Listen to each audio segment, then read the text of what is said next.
What's up? This is Critical Point Reviews. We have a guest today. JJ. It's our buddy JJ. This is our review for The Conjuring. So let's go ahead and get right into it. First thoughts.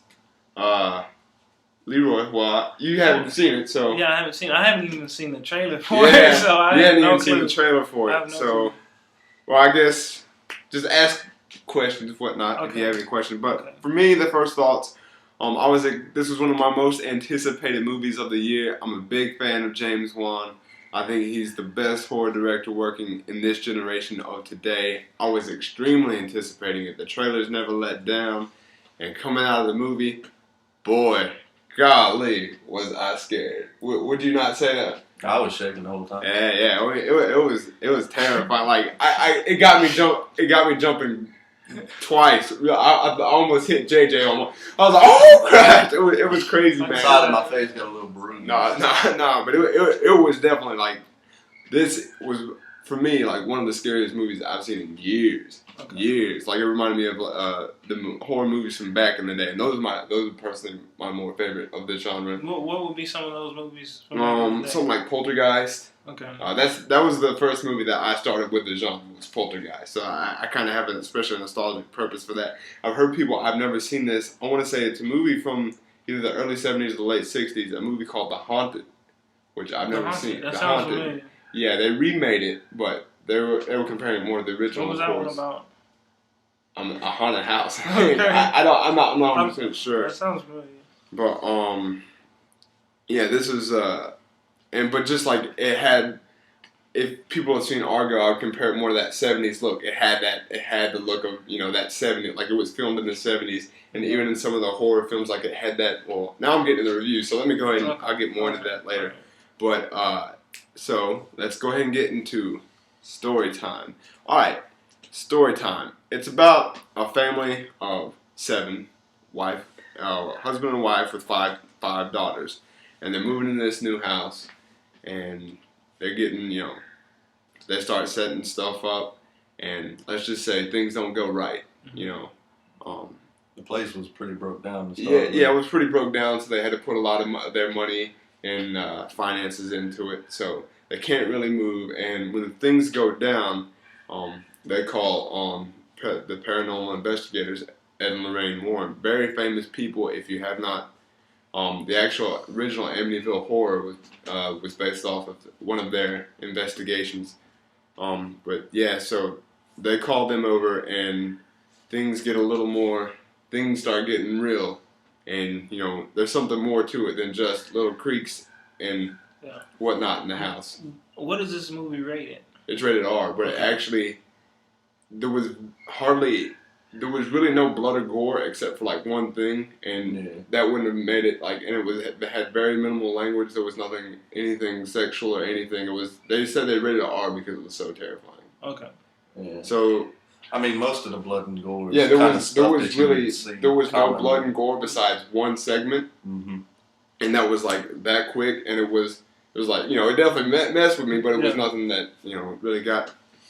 It was nothing that would condone an R rating. Okay. But it is rated R, so. If you're not 17. Yeah, well, but there's really, like I said, besides it being scary. But that'll pretty much wrap up story time, because I really don't want to give anything away. Stay kind of clear of some of the reviews, because I knew about a second segment that came in. Now, it was still terrifying, but I wish I would have didn't know about it, I guess. Because I won't say anything. Just kind of be careful when you read reviews. I've seen most of the video reviews have been staying clear of it. But when you read reviews, be careful, because it may kind of spoil something towards the second half. And there's really there's not a lot of stuff we can go into without giving out a lot of the story. Yeah, and so I'll go ahead and get into it part, the review. This movie is awesome. Like, I want to go back and that's what me and him we were joking around. It's like, I want to go back and see it right now. It's how awesome it was. It kind of even though in a different way, it kind of reminded me of going to watch the Star Trek movie, Star Trek Into Darkness, because I literally had that much fun with this movie. It was like, dang it, I haven't seen a movie this scary in a long time, and just for me, like the way Juan work the camera. It's so much more, a lot better camera work than you'll find in any other regular, modern horror movie coming out today. And even in the opening credits, it kind of reminded me of the original Texas Chainsaw Massacre. How I had like yellow lines and stuff coming down. Like they completely took it was an homage almost to 70s horror films, and I really enjoyed it a lot. The acting, all the actors were they had 6 because Ed and Lorraine Warren also had a daughter, so they had 6 child actors. They were all fantastic, and that's a problem. I was like, I gotta commend them on this. I can understand 1 or 2, but all 6 child actors were really good. And there was a lot of involvement with the kids. Yeah, there was a lot of involvement with. So it's not like, well, they didn't know the kids had a lot of screen time, and I was quite surprised. Like they were all good. Patrick Wilson, I don't know if you know who he is. That sounds. Yeah, he's got a familiar face. I know he's the only 2. He's played in 3 movies. He was in The Watchmen. He was in Insidious, and he was in Prometheus. I know he's been in more stuff. Prometheus? Yeah, he was the dad of Numi Rapace, the main girl. Like they only showed her in the flashbacks. Yeah. And he played Ed Warren, and Vera Farmiga. She was I know her from The Departed. She was the lady in The Departed, the romantic interest in The Departed. Yeah, and I know she's playing in the TV show on A&E now, Bates Motel. I heard she was really good in that, but she was phenomenal in this movie. Lily Taylor, and I forget the guy who was the dad.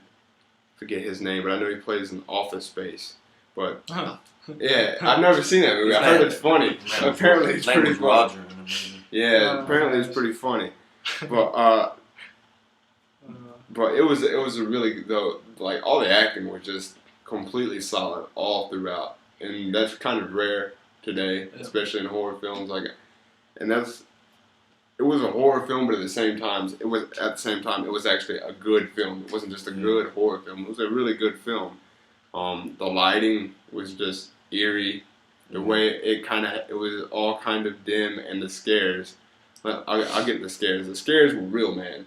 I know the trailers are giving some of the stuff away in the beginning. Like the first hour, that's why I said don't go read some of the reviews because it spoiled something in the second half. It was still terrifying, but it's like I knew what was happening. I was waiting for it. Because it kind of changes the whole movie a bit about, and I don't want to say anything about that.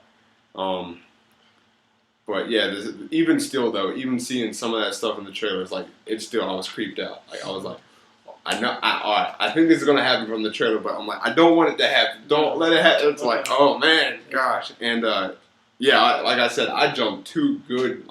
And though it wasn't just jump scares for the sake of jump scares, it actually impacted the story. It wasn't, oh, there's a little cat running over here, or I'm slamming the door for no reason, or here comes somebody popping out. It wasn't just these were legitimate jump scares that moved along with the story. That's what was good about the movie. It had a realistic aspect to it, because when you get into a lot of haunting movies, it'll seem kind of cheesy, some of them, but this one was really good, and you also got in touch with the family in the movie because there was a lot of personal connection in the movie. Yeah, and that's I agree with that. Which I think has to do with the really great acting. There was a hardcore like I would relate to Poltergeist. That family kind of had that heart. You felt they were an actual family, a family you would have met on the street, and that I think that helped you sympathize and step into the shoes of that family at the same time because they're more believable, they're more realistic, and at the same time that makes it more terrifying. For me, at least, it did. Not only the family, also Lorraine Warren. You also found out a lot about her in this movie, and she also connected with the mother of the family. Yeah, it was extremely very strong female characters. I really like that. Both. Oh yeah, I mean. And they were extremely great. Almost all the male, especially Patrick Wilson was great. But it almost the female actor stole the show. And they were really, really good. Extremely strong female characters. But yeah, the scares were real, people. I'm not going to lie about that. This was, like I said, easily one of the scariest movies I've seen in years. Probably one of my favorite scary I was trying to think of like everything from the '90s up. This is probably like up there in the top 3 out of those, if not number 1, just because like it was truly terrifying. There was like it wasn't just jumps. There was certain scenes. I don't want to give them, but there was one scene. I was like, oh my god, there. I was all cringed up. Oh man, it just got me, man. It really got me. There's a couple things in the movie that happen like 3 times. It's the same thing that happens, and it gets you every time. Yeah. And the creepiness kind of starts out like it kind of starts slow, like the ghost the ghost So is is just it a haunted irritating. house kind of? It is a haunted house. It's a haunted house, Okay. and but at first, like they're just kind of getting like their feet tugged or something like that, kind of in relation to Paranormal Activity, but at the same time, like for me, this was filmed a lot better. And the acting is 1,000 times better than anything you'll ever find in the Paranormal Activity movies.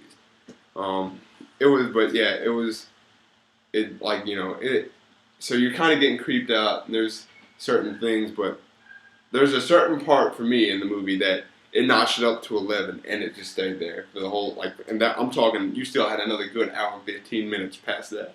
And so, like, there was, like, one scene, like, I had chill bumps all over my body. I was like, what? I was like, that's crazy, man. And I just like I loved how the movie wrapped. I don't really want to give too much away, but it was really good. It was really great. I had so much fun watching this movie, and I'm kind of, because I know James Wan directed Insidious 2, which comes out in a couple months. I'm kind of nervous for that one, even though I loved Insidious. There's not too many sequels that are just as good, so that's why but I have faith in that movie, and just like, it was really good. I'm looking forward to just going to see The Conjuring again. It's one of those movies that, like, I relate it to Star Trek. Like, it's so much fun, and it really does terrify you. And oh man, have I not said anything or anything you want to say? There's nothing else you can give. Yeah.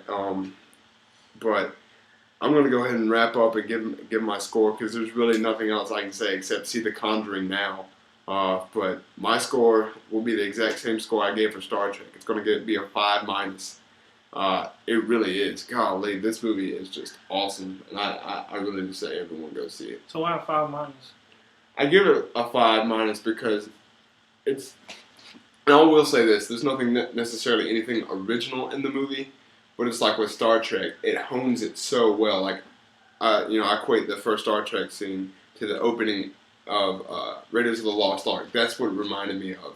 And it's the same thing, like, watching some of these scenes reminded me of, like, when I was a child first watching Poltergeist for the first time and, like, genuinely being scared. Like, I would genuinely, like, it wasn't just, and heck, it's daytime. I can't imagine coming out watching this at night. Like, it was daytime, and, like, I literally, like, it was at that moment, I hadn't, there's only one other time I felt this in the theaters this year as well. When I got at the end, I tried to stand up, but I couldn't. It was like watching Star Trek. It was like, I've just experienced something that, is truly great. Okay.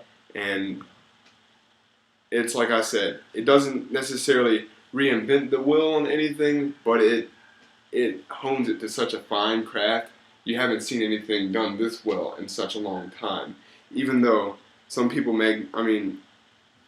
if you came with the complaint, it's not that original. I've seen a lot of this before. I would come back and say, I haven't seen it done this well in such a long time. Yeah, and I haven't seen it done this well in such a long time. So I would have to. The same thing with Star Trek. It's like, give me another film that's done it this well, and if you can do that, then. But for me, I can't, and so that's why I'm giving this a 5-.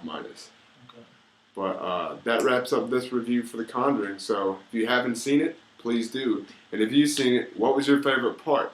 What's your favorite scary movie of all time? And what would you rate The Conjuring? So thank you for watching.